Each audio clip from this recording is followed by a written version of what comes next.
Yo, what's going on, people? Welcome to another episode of Monday Night Smoke. Yes.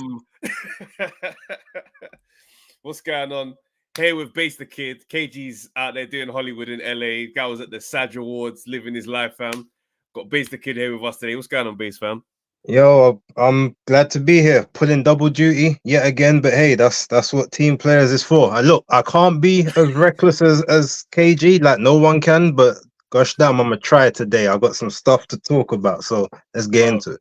This brother, I said, yo, bro, you ready for Monday Night Smoke? He goes, yeah. He goes, I ain't gonna lie to you, fam. I'm in Disneyland, bro. I said, what? Big KG in Disney, fam. This guy, I'm telling you, yeah, this guy is a big kid, fam. But yeah, but you say that he's still got enough time to put on flipping reckless talks at 9 o'clock on the other channel, innit? He knows where his priorities lie. But is it gonna be him though? If it's him, then we got to stick on him. Still, I can't run, fam. All right, you know what? Let me greet the great defeaters real quick. I believe Raj is the guy today. Still, I believe Raj he's letting them know. He's letting people know that he's not playing no more. It's undeniable at this point. Yeah. I can't even get at you, bro.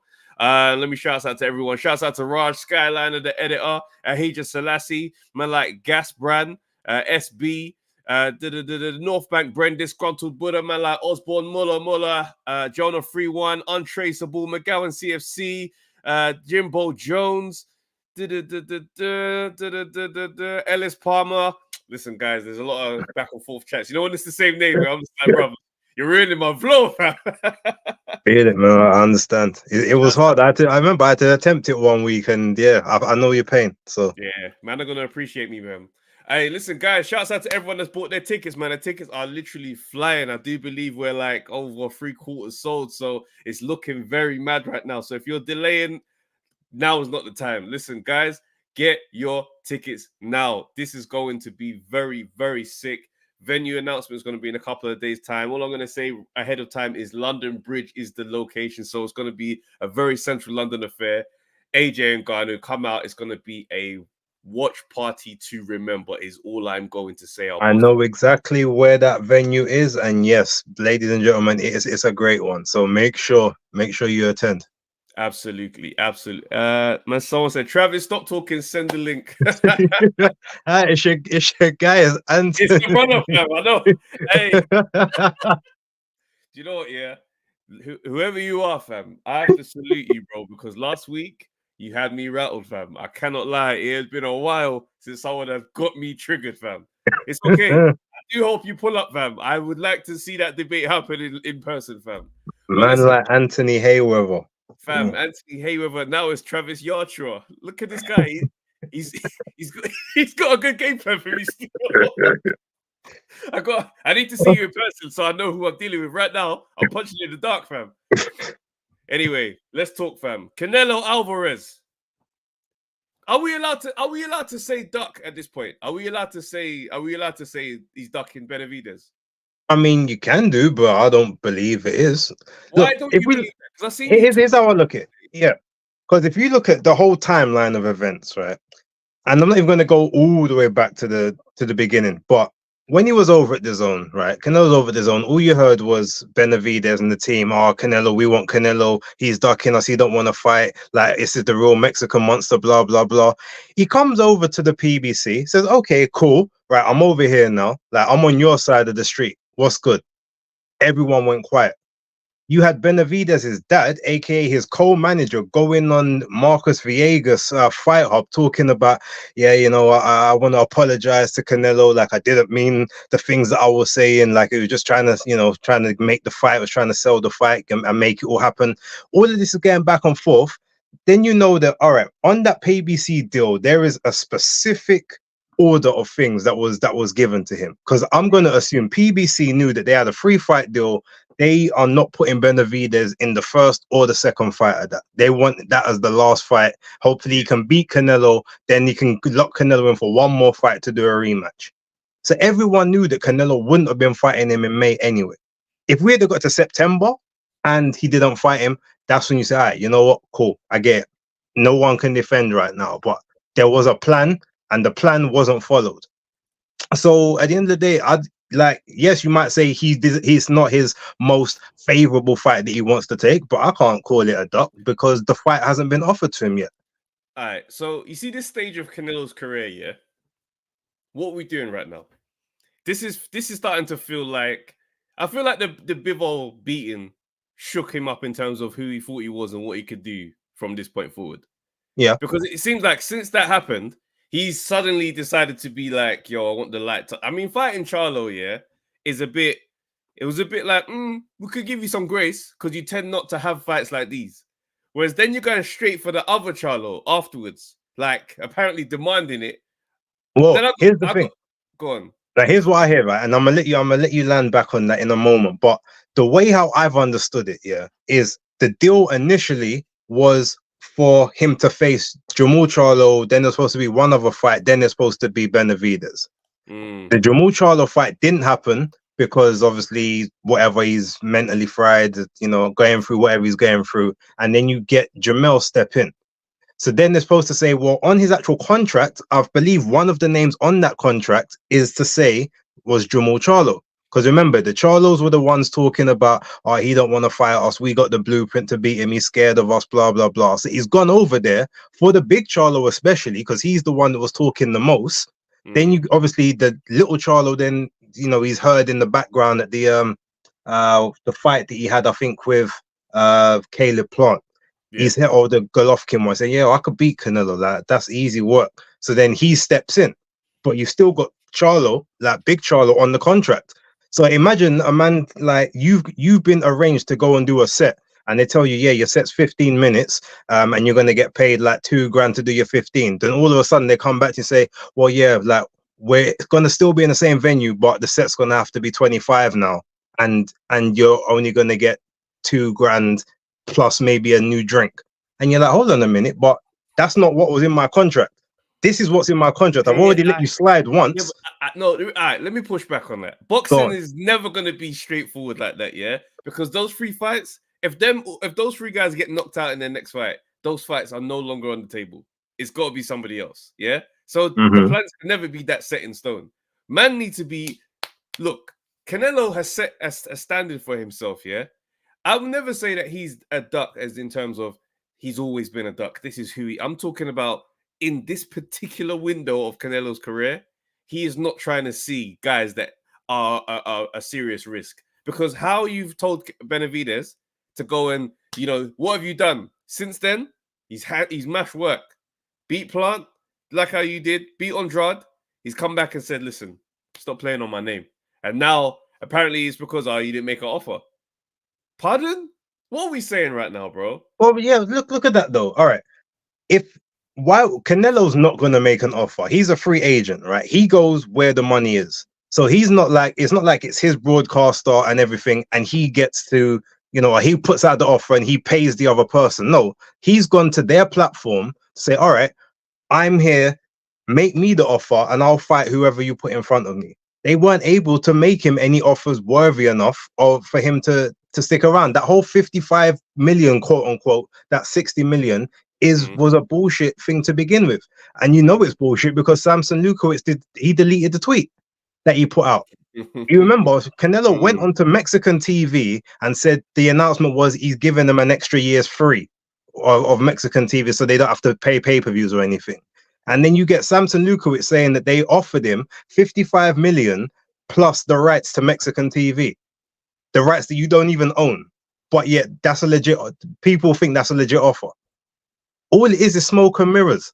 I don't even believe that the team really want it. I think they might want the fight because it's a payday, but I don't think they want the fight that badly. Because like I said, when he got over to PBC, they got very quiet as opposed to what they was like when he was on the zone. So let's ask a question, yeah? Is Canelo at that place, yeah, where it's all said and done? Like, is it, you see when Floyd was doing that last circle, like after he fought Pacquiao, well, that Canelo Pacquiao, that last 6-fight deal run that he had with Showtime, and then there was like a Berto in there. Right at the end. Right at the end, it was a Berto, and you just say, that's a victory lap thing. And then after that, he fought McGregor on a one-away type of situation. Is Canelo at this stage of his career where we can look at him and say, he's done everything you can do in boxing. That's it. Sail off into the sunset and take paydays. Is that what Canelo is right now to us? I think that is. I'm not gonna lie. I think it is. I think he will take a hard fight strategically, or some tougher fight strategically. He said he wants to fight for another 5 years.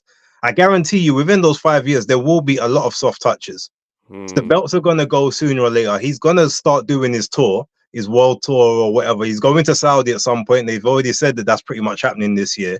He's gonna be doing that and sort of giving the last hurrah and taking his own fights. But ultimately, while I agree that he while I agree there does need to be some stuff in there, like MT's correct, bro. He's gonna do what he's doing. MT's correct, fam. Canelo's 33. When Floyd was doing it, Floyd was like late 30s though. Well, Floyd yeah, but he was remember Floyd retired at, what was it, 40? He retired at 40. So like he was doing it at 36, 35 to up to 40, the last sort of 5 years. I hear you. Look, but you got to remember, but bear in mind of this, before you even Canelo's 33, but man's had 64 fights. He's not like he's a young 33. He's already had more fights than Mayweather did by this point in his and everyone else. So, but then Floyd never had the belts. Floyd never used to keep belts. So Floyd wasn't holding up a division. When he kept WBC, he didn't bother with the others. He just kept the WBC. Yeah, he'd win it and then like just let it run and then go and beat up whoever got it next. So it was I do hear what you're saying, but I don't really accept that Canelo is at that point in his career. I hear it. He might have high mileage, and I guess maybe the Bivol thing might have changed him. We'll see, man. Look, guys, we're going to open the lines, and you can give your takes on the Canelo situation. Something else I want to talk about, yeah? Joseph Parker on the undercard of the AJ and Ngannou fight is going up against Zhang. Do people think Joseph Parker can win this fight? I think he's got a chance. Because obviously there's no maths in boxing, yeah? But Joe Joyce slaughtered Parker. Zhang knocked out Joe Joyce in a showing that we never thought we'd see. So it's like, it's not looking fantastic for Joseph. But if he can win, how's he going to do this? Well, here's the thing. You got to remember, Joe Joyce had to beat Parker down and batter him for 11 rounds to get him out of there, and he still managed to get up before being waved off by the referee. Like Zhang he's not a wear you down, a grind you down person. He's going to hit you with a flush shot here and there. I think Parker is defensively responsible enough to take those. Plus he's got a slightly better work rate and he's quicker. So he's gonna have his moments. It's about whether he can connect and hurt Zhang, because if he can't do that, then it's going to be a long night. But ultimately, he's going to have to outlast him and outpace the older fighter. But he can do it. I'm not saying he will, but he can. I haven't made my mind up yet. But it's a very interesting fight. It's not a foregone conclusion in either way. Bloody hell, mate! That one is the one I'll think about, and I'm like, I can't even see how that fight goes, because I can see Zhang knocking him out, but at the same time, I'm like, Parker looked a lot better in that Wilder fight. Parker didn't look that good against Joe Joyce. I know, and also with the game plan, he went in there with Joe Joyce. He tried to knock Joe Joyce out. Yeah, like he loaded up. He came in at 250, 255 or something silly. Yep. And he went for the KO. Whereas now I think he knows that that's not how I fight. That was a bad idea. And apparently something was either they haven't spoke about it until more recently. Because something was up. There was some issue that he was dealing with at the time. I'm not saying there's any excuses, but he got beat up. But he said that was the reason he fought like that, is because there was an issue and he didn't think he'd be able to fight how they should have fought the fight. So okay, well, we never really know what's going on in fighters' lives, so we'll see, man. All right, gonna open the lines now. Jack, what's going on, bro? You good, boys? Yeah, yes, man. What's going on? What's happening? So I just want to know why his first fight with the PBC wasn't with Benavidez. Wait, say that again? Why his first fight wasn't with Benavidez when he joined PBC? Canelo? Because they didn't offer that as the first fight. Like on the deal, they would have had names that they put down on offer, and Benavidez wasn't in the first running. He wasn't scheduled for number 1 or number 2. He was an option for the 3rd. So who do you reckon would have been the second Charlo?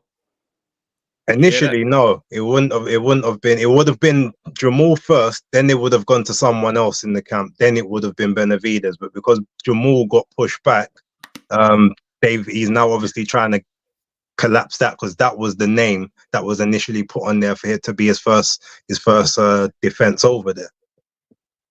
So I don't know who the second fight would have been, but probably the other Charlo. Don't know, man. Who do you think's... So if he goes with Matchroom, who do you think it's going to be? Belanga? Pacheco? No, they've already said Munguia. Munguia. You reckon Munguia? Yeah, it's going to be a Matchroom and Golden Boy cross promotion. How do you see that one going? Munguia does? I think he asked some questions, but if Canelo still looks like the last showing of Canelo, I don't think he should be able to win. Say that again?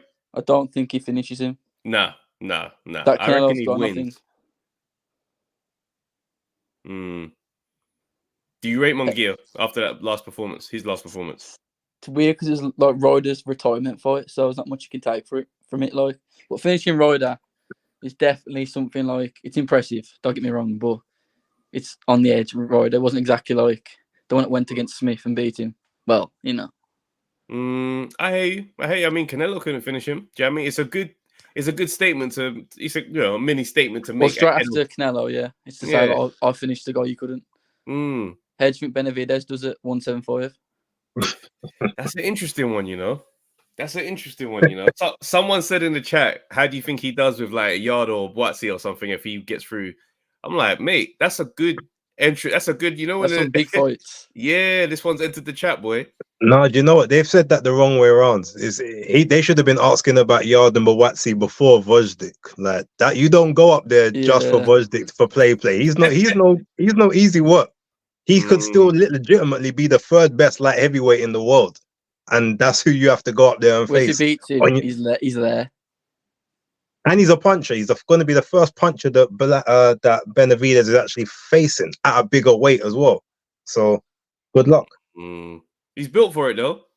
He looks like he belongs in a division. He's quite a big lad. It's just his arms quite skinny, but he's got speed as well, so it kind of edges it out. I think what will happen is, if he goes through this next fight, it will be the Saudi fight. Beterbiev, Bivol winner, I reckon. He'll be the mandatory for the WBC, and you know that they're not gonna play politics for Beterbiev. That don't bring enough money for them to care. The WBC, they'll give up that option quite quickly. I love KG, but I'm with Trav on this one. Boatsy is not taking them fights anytime soon. I'm not gonna lie to you. They could literally offer him on the plate, and he go, nah, Aziz rematch or something. You might even rematch Richards. I'll save KG to rebut that. That's got nothing to do with me. Nah. I got love for him, but come on, Boatsy's not taking that fight. See, this is the thing. This is the thing here that I feel sorry for Boatsy for, is because there's nothing to push back on any of these statements, and I'm the worst person to be trying to give him grace. But because he doesn't speak, if he was to come forward and explain situation by situation what's happened, people would have a bit more of an understanding. But it's like the pin drop silence. And it's just like, the only thing we've heard is, "You trying to kill my guy?" From his coach. That's all we've ever heard. Is you trying to kill my man, putting him in there? You trying to get my man killed? It's like, bro. If I heard that from our coach, I'd be there like, "Oh shit, I'm not ready, am I?" No, but even still, if your coach says that, you kind of push back just to save face and be like, "Hey, no. Listen, if you don't want to make it, let's make it. Just for sake, just to." Yeah, but you don't stand on an interview. You don't go, "You trying to kill my man?" on an interview like for fucking thousands to see. That's crazy. You keep that quiet. You keep that. You know what I mean? No, 100%, bro. Hey, what do you think of the whole Gervonta and Conor Benn talks falling through? Pointless. I don't really get it, to be honest with you. Conor Benn should be fighting his own weight class. Yeah, I feel like that fight didn't even capture the imagination of the people. Nah. Especially with Conor. Because you know he's in the gym. I'm in the gym. I'm training. You know? Thing is, though, Conor's always game for a good fight. Like it's just one of them ones where I think these guys know that you could troll Eddie very easily with an offer. Yeah, he fights quite quick, Eddie. Yeah, Eubank Jr. does all the time. Send me the money, baby, and they just disappear. It's weird how Conor Benn's gone from the biggest up and coming UK star to literally like no one likes him really. I don't dislike him, but I don't like him. Do you know what I mean? It's quite hard to like him these days. Do you know what? I think it's one of them ones where once he fights more regularly, people will forget that they dislike him if his fights are entertaining. Yeah, it's fair. How many people have failed drug tests? Fury, you know what I mean? Fury has. White has about 3 times. What do you think of Conor Benn and Danny Garcia? That conversation's been floating around. That's an interesting fight. I like them type of fights. If not, hasn't he moved up? He's moved up, but I think he'll. Well, to be fair, Conor's operating at 154 at the minute. Yeah, and he I never think met. that's He where had Danny is. 147 in a bit. Yeah, so I'm like, that going to be one of those fights where people, if he wins it, yeah, they'll say, it's another washed up name. Because what's Danny Garcia? How old is Danny looking Garcia like these days? That's 35.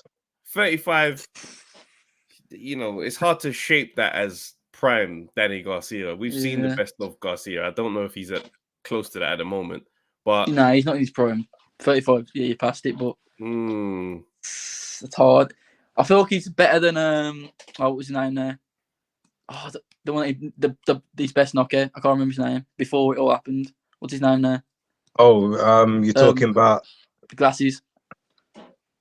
Who? Oh, he's talking about right hand knockout. Yeah, I can't remember his name. Yeah, I know you talk. Folded him through the ropes, kind of. I know. Yeah, I forgot his name, but the He does a former show, I can't remember his 140 Algieri, Chris Algieri. Oh, Chris Algieri, that's it. Chris Algieri. Right. Okay. Yeah. I think it's better than that because they were generally they were finished. I feel like he's not that finished. He still ain't the best. Like, well, Garcia's a gatekeeper, so ultimately, I think the best fights for it will be a name. Josh Kelly. I think Josh Kelly fight would be good. I think he beats Josh Kelly. I don't know why people are because he went past, he skipped them levels, and I feel like, and he hasn't gone past them levels either. He's just stayed neutral. Personally, I think he beats Josh Kelly. I've always felt like that. I don't think Josh Kelly's really. Yeah, but if he beats Josh Kelly, he's gone past that level now. Because is he British still? No, he's not. Because he was British. I think Josh Kelly. All right. Okay. So if he beats that, that's past British level. Yeah, fair. He's already like danced a bit in the European levels with Chris Algieri and that. I hear that, but I mean, he's fought guys that's been in there with Sean Porter and them. Was it Formella who went the distance with Sean Porter, or was it Errol Spence? Yeah. So it's like he's not like he just hid and just stayed at British level and just bucked. He was just fast tracked. Yeah, he was fast tracking. So I don't think it's fair to say, then he'll prove he's past British level. He was doing some good. He was getting some good wins, albeit guys who might be a bit further along in their career. But I just feel like he's still improving. That's fair. He's unproven against legit top 10 opposition, I'll say. But yeah, a lot of the top 10 opposition are unproven against legit top 10 opposition. So it's all politics. If he was really bad, he'd fight Ennis. So. Wait. But then you get another. You're trying to kill my man. He's cultured side that as well. He does not want any parts of Boots. What do you think of Joseph Parker and Zhile Zhang? Oh, all right, Parker for taking that. I can't lie. You think Parker's you rate him for taking it? No, for take. I don't think he's gonna win. I think really. I think about the Joseph Parker fight where he'll like boxing for a bit. Zhang don't fight like. I don't know. See if he's. Zhang, man. That safe or left hand is long. If that hits you, look away. He folded Joe Joyce. He tried to pull back Joe Joyce and she got boom. That's what I mean. Like a man like that shouldn't be going down like that, and he did. It's a tricky one. The only thing I can say, you got faith in Joseph Parker's ability to box. Yeah, he move his feet, use his feet. But then ain't style anymore, is he? Yeah, I mean that style's kind of gone. He did look but he looked. He's quick enough. He looked quick in there against Wilder. That's a weird Wilder though. That was a strange Wilder. Yeah, it's true. He was just scared. He was just. I think he was overthinking every single punch. That's what it was. He looked like he just couldn't get anything off. Like he was there, like thinking about everything too much. Yeah, he's shot, man. That's how you know he's a shot fighter now. Yeah, mate. Jack, big up calling in, bro. Appreciate you, man. Big up undefeated. That's up, bro. Bye, Sticky. See you later, boys. Cool, man. Have a good one. All right, let's bring in Gaffer. Gaffer, what's going on, bro? What's going on? All good, man. No, that was me. Shame. Hey, Gaffer, sort your sound out, fam. My bad. Sorry, I'm there talking. I forgot that I was on mute. Evening, boy. Basic kids. Trav, yeah. You say, bro. I'm good, man. I've been keeping in with the last two legendary shows that you guys had, man. Trav, you was on the ropes. I can't lie, but you held yourself well, man. Bro, you know me, fam. If I gotta go, I'm going out swinging, fam. This is it, man. This is it, bro. You're hardened. Don't worry, man. St. John's days is all good, man. Come on, bro. Come on, man. Yeah, do you know what? Yeah. There's so much to talk about, really. I'll probably, you know what? I want to ask a question to you guys. What do you think the state of the heavyweight division is right now? Because as we were talking, what came to my mind was that I feel like we're in the end game, the end days of the heavyweight like division. We might be going through another 10-year spell without any sort of like real star name once like AJ Fury, Usyk is done. I can't really see like Jared Anderson and them man really taking the reins, Fabio Wardley, them guys there. So I'm just interested in knowing what your thoughts are, because I feel like we're coming to the end of that. I feel like these guys have wasted so much time. As much as I'm excited to see Fury, the undisputed fight, I'm excited to see the March 8th fight with Ngannou. I'm struggling to see beyond it this year. Where we are right now, I'd say we're in the final season of a great series. But that, you know, the penultimate series was a bit dead, but you know, the last final one where everything that you want to see is about to happen. This is where we are. It's just whether or not it's going to end as a classic series, or it's going to do Game of Thrones and just end bad, pure bum note. Game of Thrones gets a bad run. I quite enjoyed the last season, to be honest. But I don't say that too loudly. So it's one of them ones where it's like, because we want AJ and Fury, but you don't just want an AJ Fury. You want it to be the night. You want it to be like if Fury goes and loses to Usyk twice back to back, and the second one's a KO. That AJ and Fury is a dirty AJ Fury. Yeah. Like, AJ Wilder now is tainted, fam. It's just so many missed opportunities, isn't it? Like, I don't want to. We speak about this all the time, so I don't want to go too much into it. But I have a sense of disappointment that just come over me. I was like, you know what? These guys are stretched out, all like getting them to fight for so long, and it just feels like, you know what? They're now 33, 34, 35, 36. I know they say that's them in their prime, but really and truly, 2017, 18 was the year when these men should have got it on, and I just feel like it might be missed. I mean, that's just me as a somewhere in between a casual and a hardcore fan, isn't it? Like, I know it's a lot more difficult and technical and political than that. Moving on to Canelo, talking about people that, you know, after they're gone, I feel like Canelo slightly might be just, maybe it's now, maybe it's a recency bias, but him ducking Munguia and maybe not necessarily ducking, because I know he might be leaving PBC. Munguia, sorry, and Benavidez in favor of possibly fighting Charlo. I don't know, bruv, man. That's a very, very, very disappointing for me. I know he's done so much in his career, but this is the time now, especially because I don't believe he has a chance at light heavyweight. This is the time now he should be taking on all his challengers to really cement his name as the true GOAT at 168. And him not taking that opportunity to fight Benavidez, I can't pronounce the other guy's name. Sorry, Munguia. Yeah, I just feel like, come on, bruv, man. If you those two fights alone, you could sail off into the sunset. You know what? Benavidez, you could probably, I don't know how accurate this would be, but you could argue that he is the version of Canelo when Floyd fought Canelo. You see that late stage of Floyd's career where you're fighting this new guy that everyone's saying is going to be the man. Well, you could argue that Benavidez is on his route to becoming that. And Canelo, how old is Benavidez? Late stage. He's been around for a minute. 26. I think he's 27 this year. Yeah, because Canelo was like 22, when he fought him. I remember that was one of the first PPVs I ever watched. Yeah, so it's not entirely accurate, but it's that thing of this guy is the new one that's on the way up. Yeah, I see the parallel. I see what he's saying. You see it? Okay. I mean, I couldn't say I follow his. It's just the last few fights I've really come into Benavidez. Like, okay, cool. You seem to be that guy that everyone's clamoring for.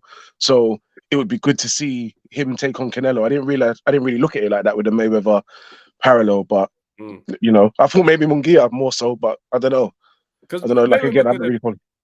The equivalent of this is Mayweather aging out Canelo and just saying, "Please, I don't need to do. I mean, you're younger. You're the next era. Do you know what I mean? I've just done my thing." Whereas Canelo was like what 49-0 at the time. They had a similar record, bro. Canelo been fighting since he was 15, innit?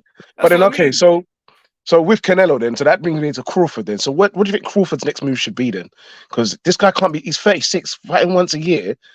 That's just, I don't know. I mean, I know he's extremely talented, but I would love to see that guy out at least 2 times a year, at least twice. Sign with Eddie and chase Canelo, fam. Let's be real. he is in the final season of his TV series. Absolutely, such a shame, man. Because what a boxer he is, man.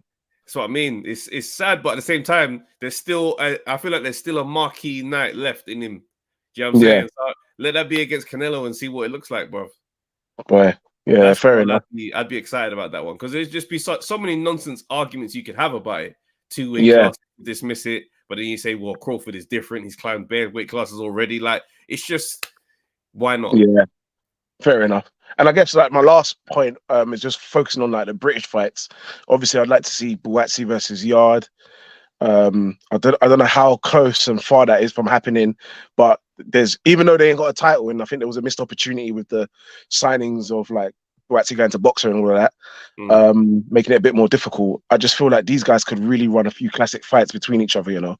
Having seen him fight Aziz and come through that, and also Craig Richards, and come through that, I could see Buatsi and Yard really throwing like a real, what do they call it, a barnstormer. They love to use that term, innit?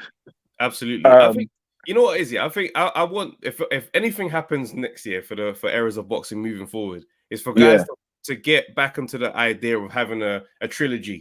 Do you know what I mean? Come on, now you're talking my language. I don't think they're getting there. I think they will have one fight, and that will be it. I don't think any of these men.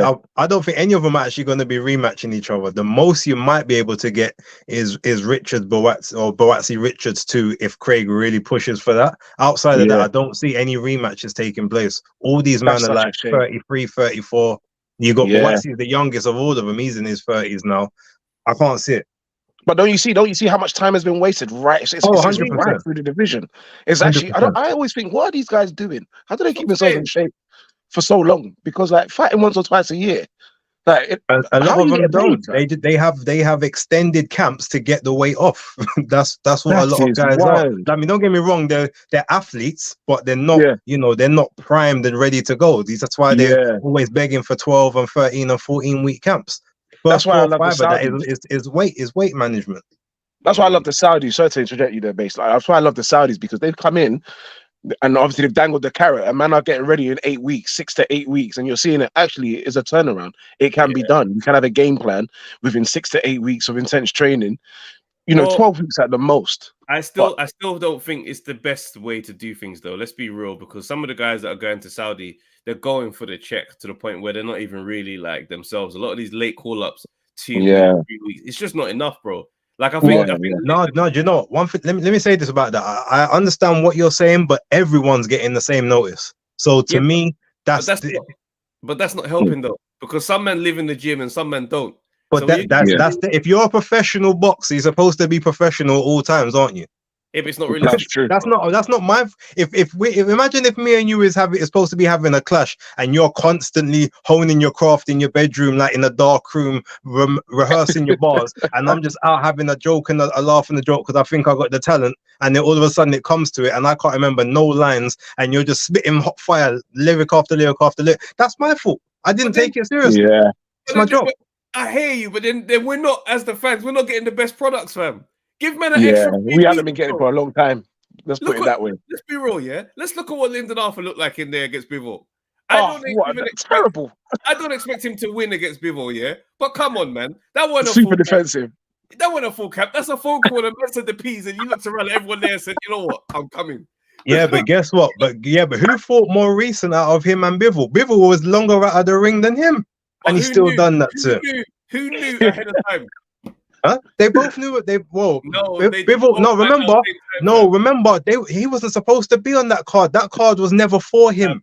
So they put everyone together within. Yeah, that come last minute though. Yeah, that actually did come last minute. Hold on, you're telling me Bivol had the exact same time as Lyndon, and you're arguing? Bivol didn't. Bivol knew about a couple days at most. At most, he knew about 5 or 6 days earlier. I didn't know that, I ain't know. But you know what? Before I go, the last thing I want to do, because I've not had a chance to speak on for quite a while, and I hope you man don't get sued for this, but that filthy scumbag Tyson Fury, my rant against that guy. Can't stand him.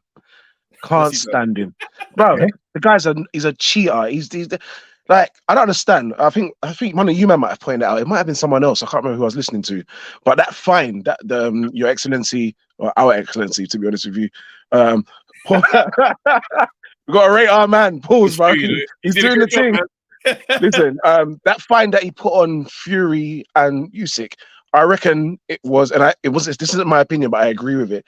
It was for Fury, but obviously he was telling them off.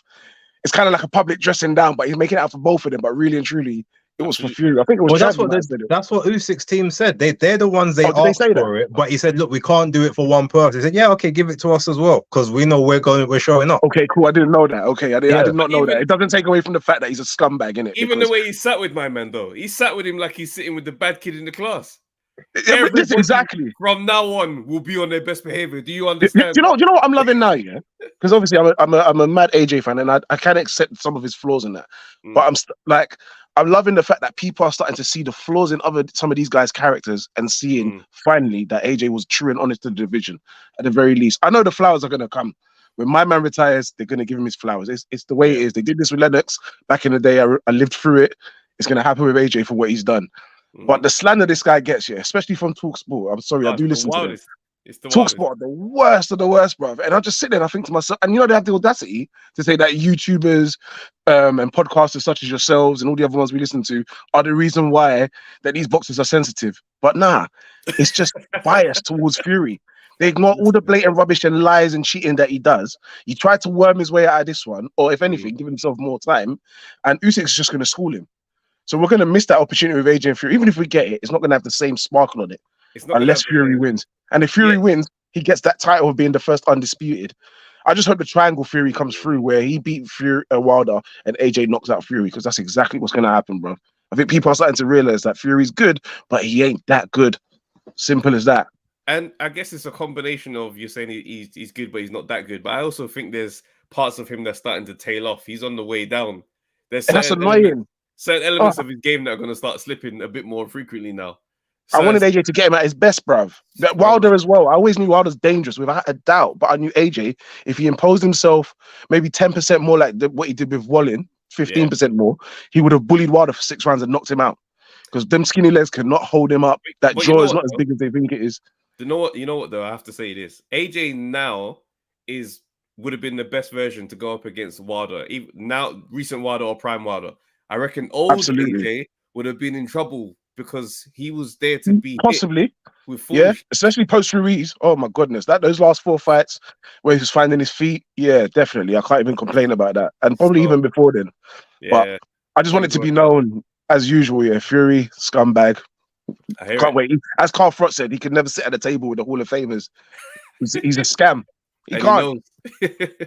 Fraudster. So I ain't got nothing much more to say. I'm going to listen in for the rest of the show. All right. Well, brilliant. Cool. Bless, man. Take care. All right, cool. Hey, Basil, what's going on, bro? What's going on, guys? Can you hear me? Yeah, bro. Can hear you. Yeah, I hope you're both good, man. All good, bro. What's on your mind, man? Just a few things. I think I also want to track back on the Yard Buatsi thing again, because obviously I wasn't able to to dial in last week, but I managed to listen back, and I think we kind of let Tunde get away with a few things that was left unchecked on the day. Okay. And I think one of the things was about the way he was talking about Anthony Yard as a cash cow, and obviously with me I do support Yard because obviously same age, growing up in the same area as Stratford. But when you look at Yard and when you look at his fights, a lot of these fights have been undercards to other people. So I do question whether he does have the ability to actually sell out pay-per-view and draw in like large crowds or even draw in people just casuals, just because I don't think he's done it on his own stage. A lot of it's been off the hard work of the opponents he's facing. So the first one, Kovalev, most of it was his fans. The second one was, who's the other guy for? Lyndon Arthur too. Arthur 2 was the next one, and I was in attendance with that, and I just want to let you know there was more people from Manchester in the arena than Londoners. I'm just saying. There you go. Even after 1 was at York Hall, which isn't like the biggest of arenas. Yeah, but that was COVID, so that doesn't count. COVID. That wasn't even York Hall. That was some church. It's some random. Remember how weird that venue was? It was Earl's Court. That's it. Yeah. Random. Okay. I'll give you that one. But obviously, the way Tunde was going on as though like these guys on Anthony Yard's level from a marketing perspective or even from a numbers perspective, I thought that was left unchecked, because when you look back at it, you say, well, I think he speaks on that in terms of, because when you're in a fight with, you're in championship bouts, you're never going to be the home guy. Do you know what I mean? It's rare. It's rare instances where, you're the challenger for the belt, but you're the home and you've got the presence in that kind of way. So I reckon it's one of the ones where because he, had valiant efforts in those fights, and the response has kind of echoed through the boxing community, you'd say that the image, even in defeat, your stock has risen. Whereas I feel like when he's comparing it to say your Boatsy and stuff like that, the thing that he kind of holds him to is the fact that you haven't really pushed yourself to anything at that level. Which is a fair point. But I guess for me, the disappointment comes with afterwards is, well, he hasn't developed from there or like taken a step up from there, because as I said, a lot of these fights afterwards have been undercards to other people's main events. Whereas you would want to see, well, can he actually be a main eventer after those two after the two fights he's had against the likes of Kovalev and Benavidez, can he raise his profile? And I question whether that's more to do with him and Tunde, or whether that's more to do with Frank and Frank not doing enough for Anthony Yarde. I think there are questions there. You got to look at how Frank operates with a lot of these guys, though, right? Frank look at Tyson Fury, yeah, and that Frank relationship. Wilder, Pianetta, Seferi, Wilder. None of those, and then I think it might have been Wallen, or if I'm getting the order wrong. Schwartz and what it was, Pianetta.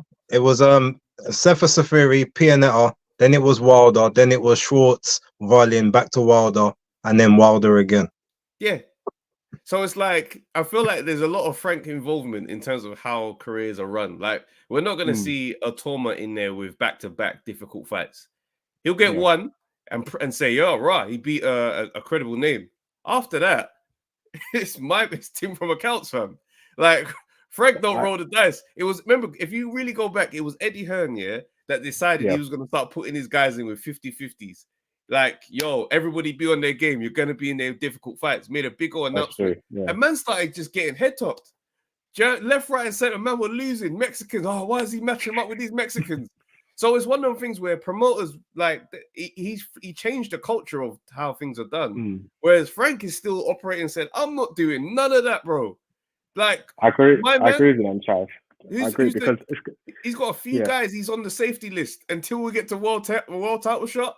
We are in safe quarters, fam. I agree with you because even and here's the disappointing thing, even from a casual perspective, even like Yarde's, I think last few fights, I've only found out maybe the week before or maybe a few days before, just because it hasn't really been advertised and marketed well. Generally, a friend could tell me, Yarde's fighting this Saturday. I was like, I wasn't aware because I haven't seen much about it. So it makes me question, should that relationship even be frank? Should that be altered and maybe find someone else who could do more for him? Or do they need to, or do the pair of them themselves need to do more for themselves? Let me say, to be honest, even though Frank has been very guilty of the soft road to the world level in the past, I don't think he's as responsible for a lot of Yarde's matchmaking post Kovalev.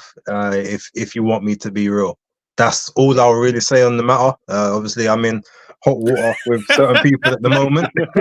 but bro, you can't say that and then just walk away from the table, fam. Who do you think is responsible, fam? No, I mean, look, Tunde's his manager, and he has final say over his opponents.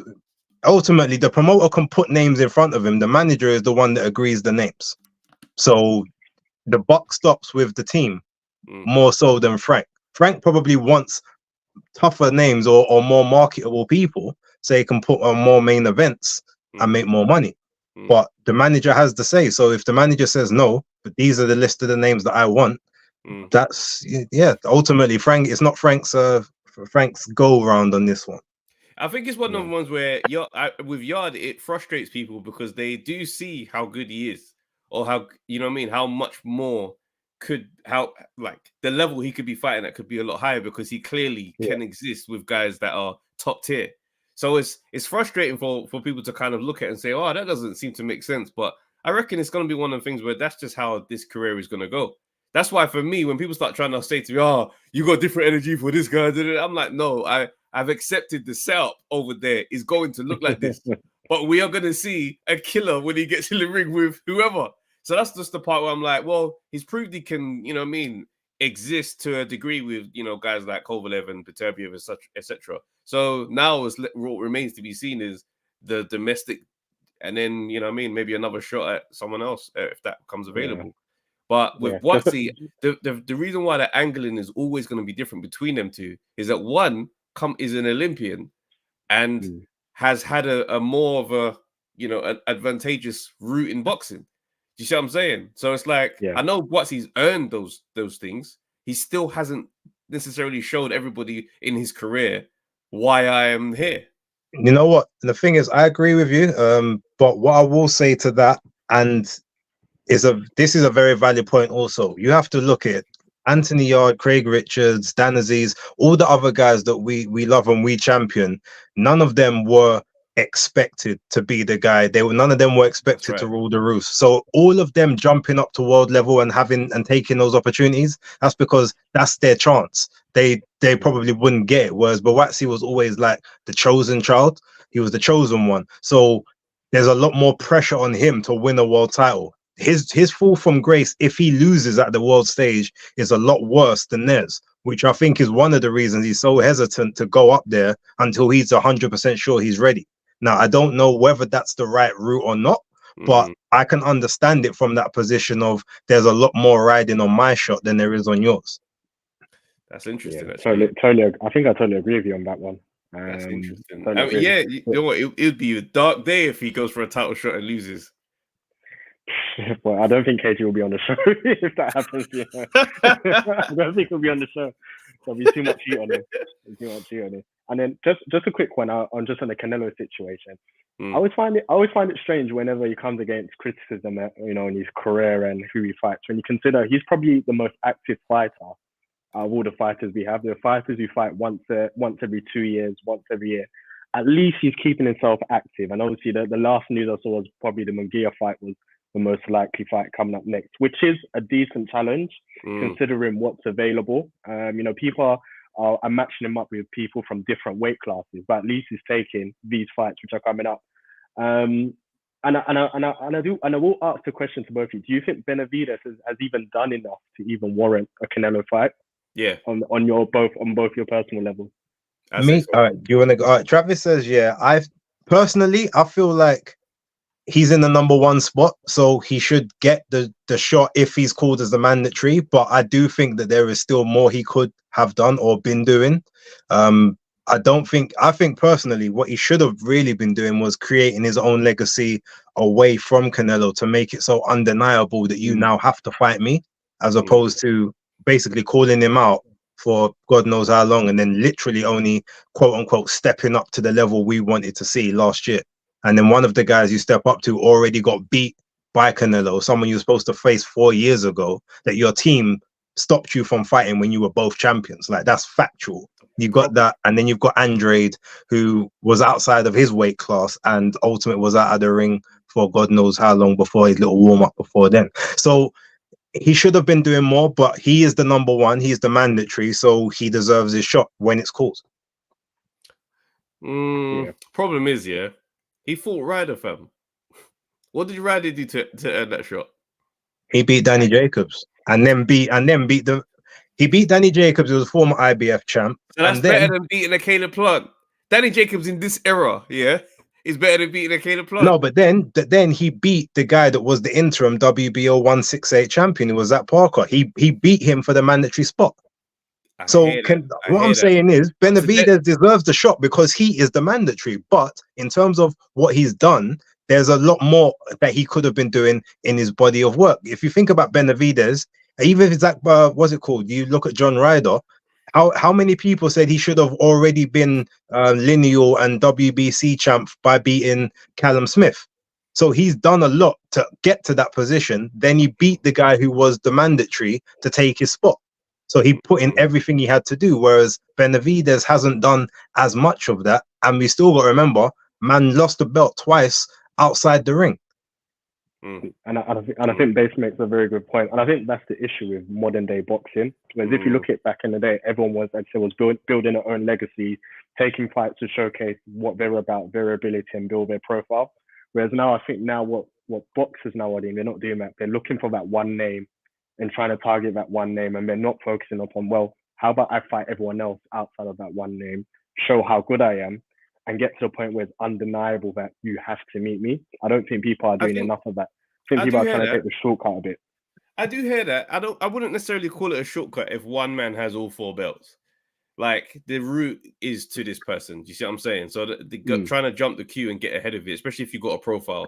After that Caleb Plant win in the fashion that he won versus the fashion that Canelo beat Caleb Plant, that's a conversation. Then you got Andrade. That's a guy that's kind of been floating around, not necessarily the most effective career per se, but people respect Andrade's boxing. And he went and he mashed work over Andrade. So it's like, you don't really need to look at Benavidez and say, you still need to go around the block. It's like, bro, these are statement wins as well. It's the fashion of how he's getting it done. I just feel like Benavidez is someone that there's a lot of conversation in the Canelo camp about.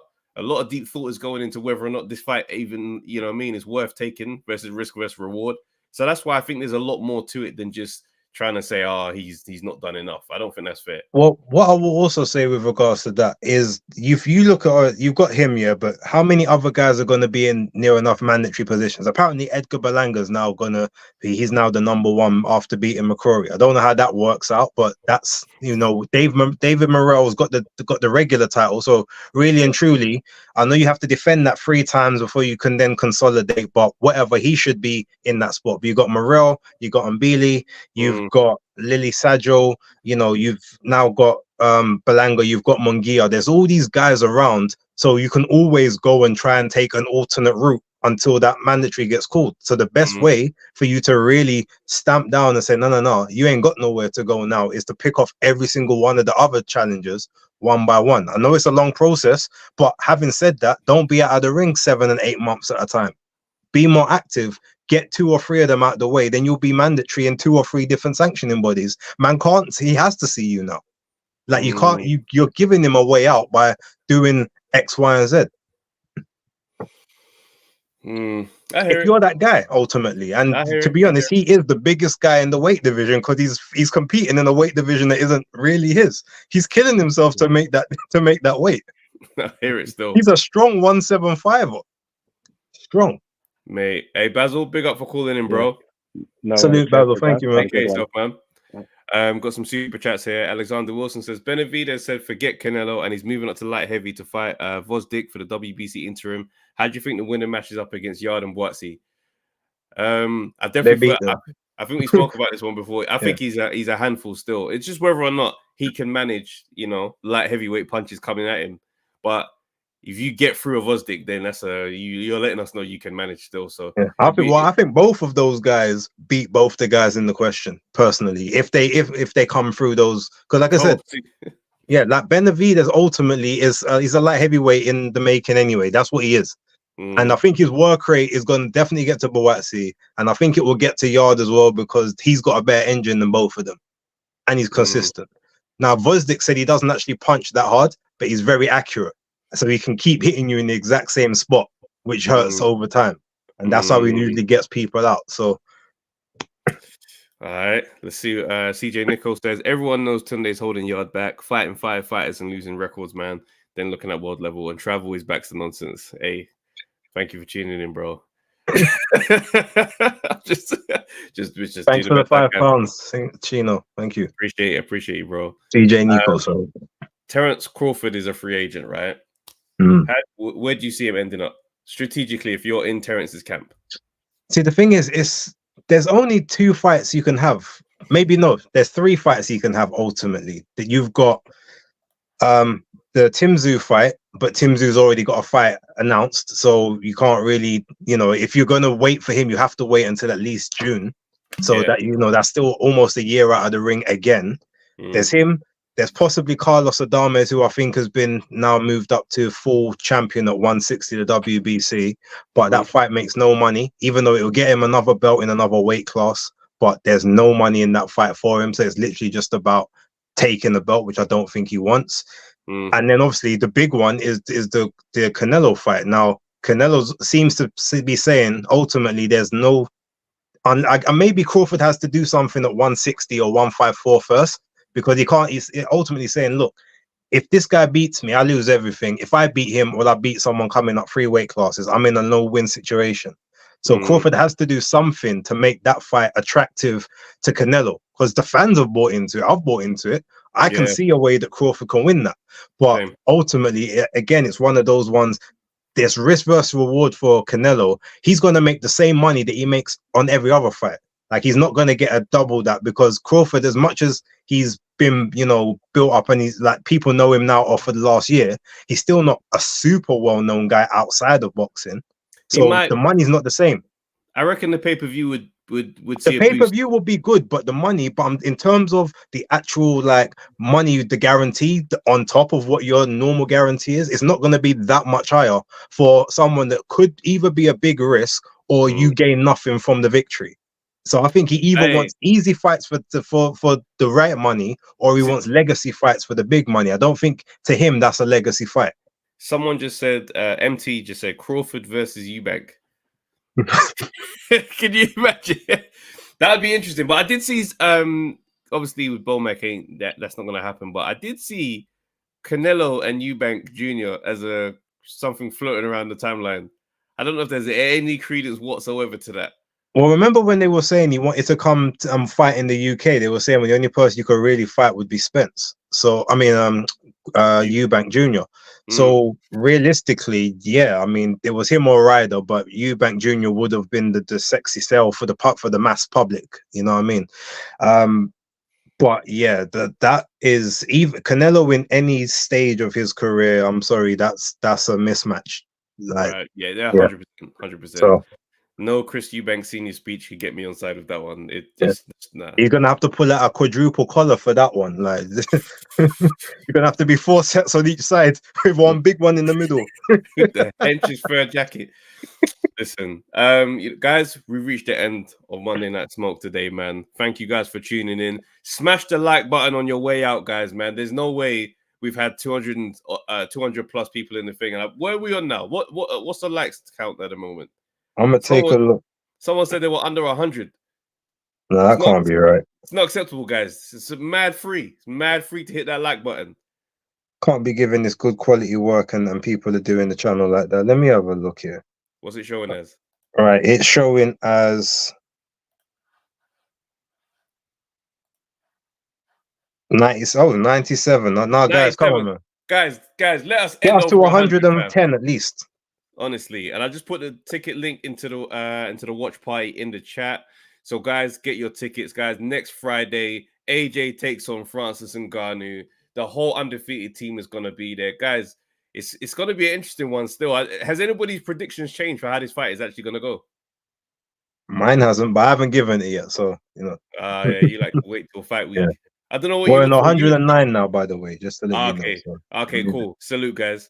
Yeah, now I hear it. What we saying here? 50% like, great show. Got my tickets. Hey, big up Muller, man. Looking forward to seeing you there, bro. CJ Nichols said, I still rate you, Trev, even though you love the yard nonsense. So see you at the yard show.